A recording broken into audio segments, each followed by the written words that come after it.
నువ్వు ఏనాడో కని పెంచిన స్వరాన్నే మౌనమైనాడు నిద్రలోనే ఉన్నా గానమై నాడే మేలుకున్నా.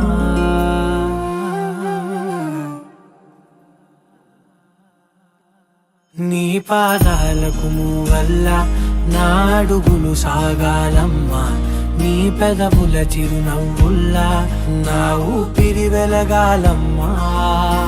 నిరంతరం నీ చంటి పాపల్లే ఉండాలి నేనన్నాళ్ళకి, నిన్ను దిలెంతగా ఎదగాలనుకోనే అమ్మా. అణువణువణు నీ కొలువే అమ్మా, ఎదసడిలో శృతిలయలు